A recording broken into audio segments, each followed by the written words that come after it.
Ahoj Danka, o vašej značke Človečina sme v poslednom čase veľa počuli. Poďme si prejsť zo pár otázok, aby sme ťa bližšie spoznali. Čau, tam je jasné, poďme na to. Ako vznikol názov vašej značky? Počas pandémie som ja mala sprevádzať jeden taký sebarozvojový program, ktorý mal, jeden z názvov bolo tam, že Človečina, ale musela som ho zrušiť kvôli lockdownom a práve vtedy sme začali vyrábať našu hru a sme hľadali názov, si hovorím, že toto malo byť a teraz toto ide byť miesto toho, takže Človečina, aj to dáva zmysel, že vlastne chceme priniesť viacej človečiny do spoločnosti a do medziľudských vzťahov a už sme to mali. Čo ťa na tvojej práci teší najviac? Kreativita a také rebelstvo, že ja žiadnu ideu neberiem za hotovú, to znamená, že aj keď sa mi podsúvajú nejaké ideály alebo že tak by sa to malo robiť, toto je správne, to je cesta k úspechu, tak ja si stále to tak nejak challengeujem a hľadám si, či predsa len nie je niečo, čo by mi sedelo viac a že možno by to sedelo aj viacerým ďalším podľa kontextu ich života a táto kreativita a taký ten neustály mindset beginnera, hej, toho bieleho opasku je niečo, čo mňa strašne nadchýňa a mi to umožňuje ostávať zvedavou v tom biznise aj v tom tvorení. Máš podnikateľský background alebo si prvá v rodine, kto sa pustil do podnikania? Mám podnikateľský background, moji rodičia celý život podnikali, takže som vlastne vyrastala v tom ovzduší. A je mi to veľmi blízke, aj zároveň sa považujem za nezamestnateľnú, lebo mám tak akože široký záber kreativity a veci, ktorých ma bavia, že nekvitla by som podľa mňa v zamestnaní nikde. Aký bol váš úplne prvý zárobok z tohto biznisu? 20 eur za prvú predanú hru v predpredaji. Aká bola najlepšia investícia do vášho podnikania? Určite do vzdelania môjho, že ja mám aj v Galupe na prvom mieste, že learner, hej, talent, takže mňa strašne fascinuje stále niečo nové sa učiť, dozvedať a nejakým spôsobom si cibriť skillset a veľmi sme to využili potom počas podnikania, keď tá komplexnosť toho biznisu začala byť väčšia a trebalo sa rýchlo adaptovať, tak potom mne je toto veľmi užitočné, že mám vzťah k tomu sa rýchlo učiť. Čo považuješ za svoj najväčší podnikateľský úspech? Závisí podľa toho, že podľa akej metriky by sme ho vyhodnocovali, keby sme chceli podľa nejakej kapitalistickej alebo trhovej, tak asi by to bola naša spolupráca s takou veľkou značkou, ktorá si v rámci svojho brandingu a takého počiarknutia svojich hodnôt firemných objedná 7100 kusov pre svojich zamestnancov. Ale keby som mala ísť do takých možno celistvejších metrík alebo takých hodnotovejších, tak sú to určite také, kde sme sa dozvedeli, že napríklad naša hra rozhovorila autistické dieťa, alebo že jedna tínedžerka prestala mať samovražedné myšlienky a pokusy potom, ako sa vďaka našej hre priznala ku svojej orientácii a už ju to prestalo ťažiť. Aké sú vaše plány do budúcna? Slúžiť človečine ako bytosti nášho podnikania, to znamená, že my si nerobíme nejaké vyslovene hlavové stratégie, ktoré vzniknú v office a v meetingovke, ale sme tak otvorené a načúvajúce tým impulzom, ktoré nám chodia z človečiny a potom vlastne sme pripravené a nazdrojované, aby sme to vedeli poniesť do tej reality. Takže tomu by sme chceli ostať verné, že istú cestu človečiny nie možno nejakých takých našich predstav alebo ideálov, ako by sa to malo robiť správne. Aký je tvoj red flag pri biznis spoluprácach alebo dodávateľoch? Keď niekto nedrží slovo, keď klame, alebo keď sa prezentuje ináč, než sa potom ukáže, či už z hľadiska skillsetu, profesionality, pracovnej morálky a týchto vecí. Alebo ešte keď mám taký feedback v tele, že niečo, hej, že môže sa aj tváriť, že vyzerá veľmi priateľsky, alebo že by to bolo pre nás lukratívne a tak ďalej, ale keď to nie je zarovnané, že nemám tela autentické áno, že sa tam niečo ozve, tak vtedy som veľmi opatrná a preskúmavam to, že čo tam môže nesedieť. Ako si buduješ vzťahy s ľuďmi v podnikateľskom prostredí? Cez humor, cez také možno bytie same sebou sa nám veľmi osvieča, že my sa nehráme na nejaké akože usporiadané profesionálky alebo nejaké proste dámy v kostýmoch, ale snažíme sa naozaj tak ľudsky spájať s takými hodnotovo blízkymi ľuďmi aj v tom podnikateľskom svete, aj dodávateľskom, aj odberateľskom a to nám neuveriteľne funguje. Hej. Nesnažíme sa hneď na prvých stretnutiach a kontaktoch predávať a hovoriť, že čo sme a jak úžasne to robíme, ale naopak sa zaujímame o tú druhú stranu a že či tam je nejaký ľudský meč a že čo nám nedáva zmysel. A na tom potom staviame ďalej, takže tak trošku bankačský, ale ľudský. Čo považuješ za najväčší prínos komunity v podnikaní? Že sa človek necíti sám že tí podnikatelia si myslím, že celkovo sú taká osamelá sorta, lebo tie výzvy sú veľmi také špecifické v každom segmente a v každej realite toho podnikateľa.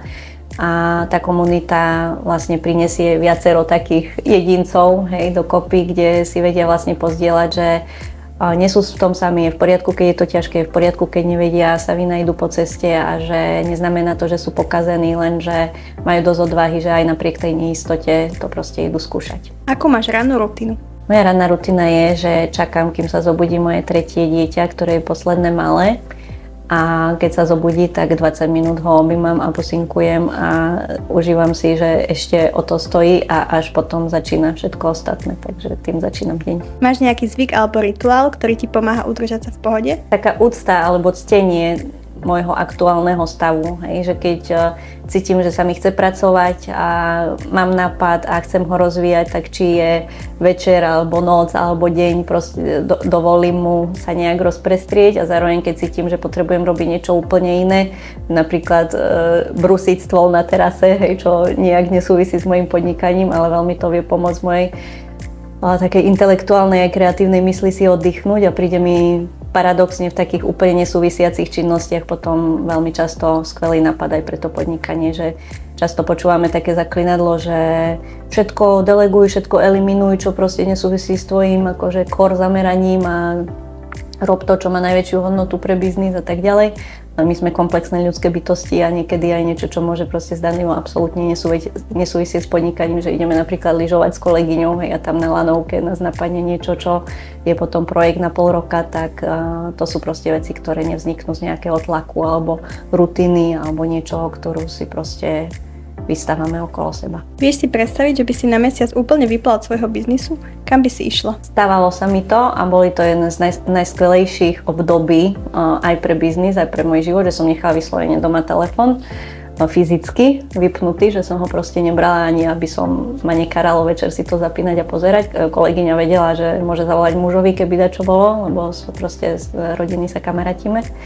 Ale vtedy byť tak proste fakt prítomná s deťmi, so sebou, s knihami, s tým, čomu som sa chcela venovať, bolo pre mňa akože strašne rada na to spomínam a bolo to super, sa mi to podarilo 3 roky po sebe, teraz už menej, ale určite je to niečo, čo si budem chcieť opäť vytvárať a zaradiť. Ak by si mohla pozvať hociakého biznis mentora na svete na piknik, kto by to bol a prečo? Asi Simone Seoul, ona je z Južnej Korei, je akože vyrastala v Amerike, ale tiež v podstate razí ten spôsob podnikania, ktorý mne je veľmi blízky a v ktorom už si neviem predstaviť, že by som ináč podnikala, a to je takéto hodnotové podnikanie, trošku sa možno odchýľujúce od takých tých kapitalistických štandardov alebo tých štandardov toho bohatého severu a všetkého, čo je nám vlastne podsúvané, čo sa myslí úspešným biznisom a úspešným podnikaním. No a ona rozdeľuje môj život na pred a po podľa toho, k čomu ma priviedla, jak mi strhla clonu z očí, ako všelijak je to možné, že ako v tom ako ľudské bytosti môžeme oveľa viac kvitnúť potom. Čo je pre teba v podnikaní najväčšia výzva? Asi ustať si tú autenticitu a to naše pravdivé áno, že takto to chceme robiť, toto chceme robiť. Zároveň sa nám nedá inak, že iba takto to vieme, ale častokrát je taká milka, že potom to je iba ľahké, že prídu samé príležitosti, prídu samé tie kontakty, proste všetko sa deje tak samé a vo flow a nie je to úplne tak, proste niekedy je to naozaj, nenájde sa jediný podporujúci pohľad, hej, v okolí alebo schvaľujúci, ktorý by to akože poniesol s nami a poniesť to vlastne tak, ako nám to dáva zmysel a nedá sa nám inak, akože je to výzva, je to ťažké, ale zároveň si to nevieme predstaviť, že by sme to nerobili. Stretla si sa niekedy s nejakou bizarnou objednávkou? Nebola to vyslovene, že asi bizarná objednávka, ale raz nám volal jeden pán, že čo má robiť, lebo že sa nezaujímal dostatočne o svoju frajerku a o vzťah a že už sa s ním proste došla aj trpezlivosť a sa s ním rozišla a že ktorý produkt si má kúpiť, aby sa k nemu vrátila. Tak sme sa trošku tak 30 minútovo rozprávali potom o tých realitách, že čo vieme a nevieme garantovať a že ako to s tými vzťahmi je a bola to veľmi krásna taká ľudská výmena tých príbehov životných, takže asi toto. Aké výhody vnímaš v tom, že pracujete od začiatku spoločne so Saškou? Určite to, že vždy každá z nás s tým chce skončiť v inej chvíli, takže tá druhá to akoby vtedy poniesie a nejak sa tá druhá k tomu potom pridá. Ale zároveň aj to, že sme úplne iné To znamená, že nás to veľmi veľa učilo v tom, že ako akceptovať naše normy a druhej normy, hej, že proste sú to úplne dva svety, ktoré sa zdajú na prvý pohľad nezlučiteľné, ale nás naučili práve, že sme o seba navzájom bohatšie a aj ten projekt je potom bohatší, lebo stojí na dvoch veľmi pestrých nohách, aj že si môžeme dôverovať. Ja v nej mám veľkú oporu v tom, že ona napriek všetkým strachom alebo obávam alebo negaranciám, čo obnáša podnikanie s mojimi nápadmi, hej, pre ktoré tu akoby není ešte referencia, takže vždy sa nejak dá do dôvery, zatne zuby a si povie, že dobre, že dajak to ustojíme, dajak to dopadne, vyskúšame a že bude dobre, hej, takže je to pre mňa super, že mám takého človeka pri sebe, čo ma akože nejak netlmí, nehasí a nesnaží sa to robiť také, že no len aby to bolo safe. Ako si udržiavate rovnováhu medzi priateľstvom a podnikaním a čo vám pomáha zostať silné v oboch rolách? Prijatie samých seba aj prijatie tej druhej a veľké kamarátstvo s konfliktom. Že konflikt proste sme sa naučili v spoločnosti vnímať ako niečo veľmi akože ohrozujúce, patologické, niečo, čomu sa treba vyhnúť, niečo, čo nemôže dopadnúť dobre a naopak my máme skúsenosť, že konflikt je úplne nevyhnutný k tomu, aby sme vedeli počuť aj svoje životy, aj náš spoločný, aj ten podnikateľský a že čo vlastne človečina sa cez ten konflikt snaží priniesť teraz do tej našej podnikateľskej reality a vždy, keď máme odvahu vojsť do takého konfliktu, tak tá človečina sa brutálne shiftne a príde nový vietor, nové nápady, nové reality pre nás, takže určite toto, že prijatie a kamarátstvo s konfliktom. Ako by si predstavila človečinu niekomu, kto o vás ešte nepočul? Že sme také zvedavé a nevšedné otázky, ktoré sa dotknú tém a otvoria rozhovory, na ktoré nie je v bežnom ruchu života čas, ale mimoriadne nás ovplyvňuje. Máš nejakú osobnú skúsenosť s terapiou a pomohlo ti to nejak aj v podnikaní? Ja tvrdím, že terapia zachraňuje životy a kedykoľvek sa pod to podpíšem a 12 rokov v podstate je to pre mňa neoddeliteľná súčasť mojej existencie. A vlastne som aj sprevádzala ľudí rôznymi tými sebarozvojovými programami, aj sama som absolvovala rôzne výcviky u psychoterapeutov. Takže pre mňa, ja si nemyslím, že sa dá podnikať bez vnútornej osobnej práce, že tam sa proste človek tak vyzlečie, ho to podnikanie doholá, všetky tie neistoty, vnútorní kritici, pochybnosti, štandardy vnúcované a čo je moje, čo nie je moje a proste preštrikovať cez to tak, že sa vieme o seba v tom postarať.